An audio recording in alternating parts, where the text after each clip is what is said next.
السلام علیکم ناظرین، آپ کو اپنے چینل میں خوش آمدید کہتے ہیں۔ قرض جاں، جی یہی ہے وہ خوبصورت ڈرامہ جس کی آج ہم بات کر رہے ہیں اور اس کی آنے والی قسط کی بات کریں گے، جس میں کہ نشوہ جو ہے وہ برہان کے لب و لہجے میں کھو گئی ہے اور اس کی باتوں کو یاد کر رہی ہے، اور وہ کہتی ہے کہ میری پوری زندگی جو ہے وہ ان باتوں کی وجہ سے بہت بدل گئی ہے۔ اور بختیار کہتا ہے عمار سے کہ تمہاری شادی کے کارڈ آ گئے ہیں اور رات کو ہمیں رشتہ داروں کی طرف چلنا ہے ان کو بانٹنے کے لیے، اور وہ غصے میں دروازہ زور سے بند کرتا ہوا نکل جاتا ہے، اور بختیار جو ہے وہ اس کے بعد مسکراتا ہوا اس کو دیکھتا رہتا ہے۔ اور اس سے پہلے کہ قسط میں ہم نے دیکھا کہ اب بسمہ جو ہے وہ اپنے گھر میں تو سیٹ ہو گئی ہے اور وہ بہت خوش بھی ہے عاصم کے ساتھ، اور بی جان جو ہیں وہ بھی اس کا بہت خیال رکھ رہی ہیں اور وہ بھی بہت خوش ہیں کہ ان کے بیٹے کی زندگی میں یہ خوشی آئی ہے۔ لیکن اب بسمہ جو ہے وہ اپنی بیٹی کے لیے اپسیٹ ہے، اور جب سے برہان نے رشتے کے لیے بات کی اور اس نے اس چیز کا اظہار کیا کہ وہ نشوہ سے شادی کرنا چاہتا ہے، اور اس نے تو اس بات پہ بسمہ جو ہے وہ کافی اپسیٹ ہو گئی ہے، کیونکہ اس کو پتہ ہے کہ ادھر اس گھر میں باتیں چل رہی ہیں عمار سے رشتے کی، اور اسے پتہ ہے کہ بی جان جو اس کی دادی ہیں اور اس کی جو تایا ہیں وہ اتنی آسانی کے ساتھ اپنے فیصلے بدلنے والے نہیں ہیں، اور ویسے تو وہ دل و جان سے اس بات پہ خوش ہے کہ اگر شادی ہو جاتی ہے نشوہ کی برہان کے ساتھ تو اس کی زندگی بدل جائے گی اور وہ بڑے سکون سے زندگی گزار سکے گی۔ تو بی جان جو ہیں وہ اس کو سمجھاتی ہیں، اس کو کہتی ہیں کہ تم اس کی ماں ہو، اور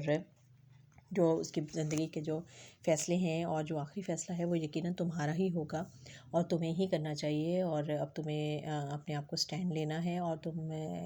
تمہارا اپنا گھر ہے اور تمہارا سپورٹ کرنے والا شوہر موجود ہے، تو تمہیں اب ڈرنے گھبرانے کی ضرورت نہیں ہے۔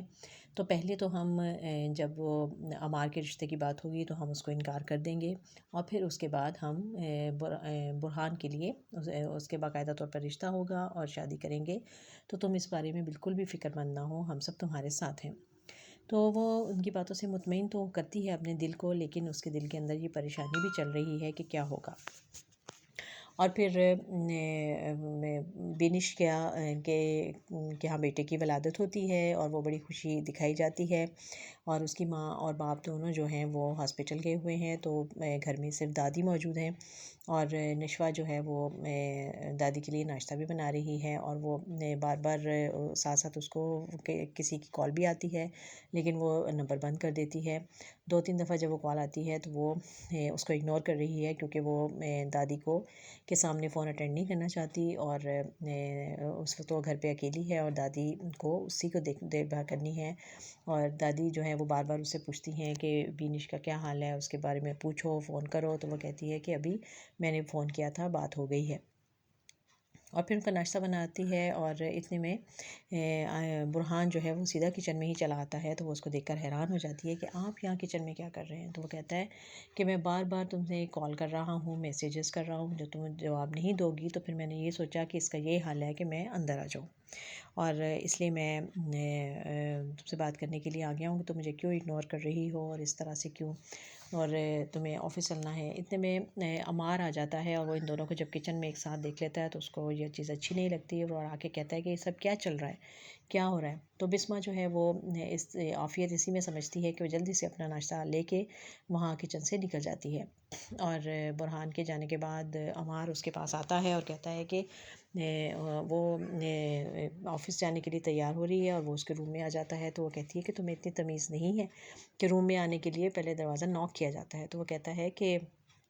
اور وہ جو پڑوس میں رہنے والا کچن میں آیا ہوا تھا اور تم اس کے ساتھ بڑی گپیں مار رہی تھی، اس پہ تمہیں کوئی اعتراض نہیں ہے؟ تو کہتی ہے کہ بیڈ روم اور کچن میں فرق ہوتا ہے، تو عمار کہتا ہے کہ جو تم لوگوں کی بے تکلفی ہے اس سے تو مجھے لگتا ہے کہ وہ کسی دن تمہارے بیڈ روم میں بھی آ جائے گا. تو کہتی ہے کہ بدتمیزی مت کرو اور مجھ سے اس طرح کی باتیں نہ کرو. تو کہتا ہے کہ مجھے تو لگتا ہے کہ تم دونوں کے درمیان میں کوئی ایسی چیز چل رہی ہے جو، لیکن یہ کہ اس کو سمجھا دینا اپنی زبان میں کہ وہ ذرا اپنے آپ کو کنٹرول کرے اور سنبھالے اپنے آپ کو، کیونکہ میں یہ برداشت نہیں کروں گا. اور یہاں اس کی غیرت جاگ جاتی ہے. ایک طرف تو وہ شادی کرنے کو تیار نہیں ہے، اور لیکن جب وہ دیکھتا ہے کہ نشوہ کسی اور سے بات کر رہی ہے اور خاص طور پہ برہان سے بات کر رہی ہے، تو وہ یہ بات اس کو برداشت نہیں ہوتی. اور پھر جب بینش کے بیٹے کی اطلاع ملتی ہے تو وہ آفس میں ہے، اور پھر وہ آفس سے واپسی پر برہان اس کو لے کر ہاسپٹل جاتا ہے.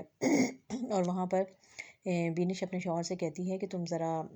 نشوہ کو لے کر جاؤ اور کینٹین میں اس کو اچھی سی چائے پلواؤ. اور وہ کہتی ہے کہ ہاں مجھے مٹھائی بھی کھلاؤ، تم باپ بنے ہو، اور کچھ اچھی سی چیزیں دو مجھے. اور وہ کہتی ہے کہ تم دونوں جاؤ، مجھے ذرا برہان بھائی سے بات کرنی ہے. اور پھر وہ برہان سے کہتی ہے کہ مجھے نشوہ کچھ اپسیٹ لگ رہی ہے، اور وجہ مجھے تو لگتا تھا کہ چاچی کی شادی کے بعد یہ کافی ریلیکس ہو جائے گی، لیکن آپ سے تو کوئی اس کی بات نہیں ہوئی. اور پھر وہ کہتی ہے کہ جب میں نے سن رہی ہوں میں کہ عمار بھائی سے اس کی شادی کی بات ہو رہی ہے، تو میرا خیال ہے کہ میں اپنے بھائی سے زیادہ آپ پر اعتماد کرتی ہوں، اور مجھے پتہ ہے کہ آپ اس کے لیے زیادہ سوٹیبل ہیں، تو آپ کو یہ کوشش کرنی ہے.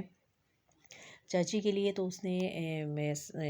اسٹینڈ لیا تھا اور سب کے سامنے کھڑی ہو گئی تھی، لیکن وہ اپنے لیے شاید ایسا نہ کر سکے، تو اس لیے آپ کو اس کے لیے کھڑا ہونا پڑے گا. اور بینش جو ہے اس کو بہت اعتماد دیتی ہے اور اس پر اپنے اظہار بھی کرتی ہے کہ میں آپ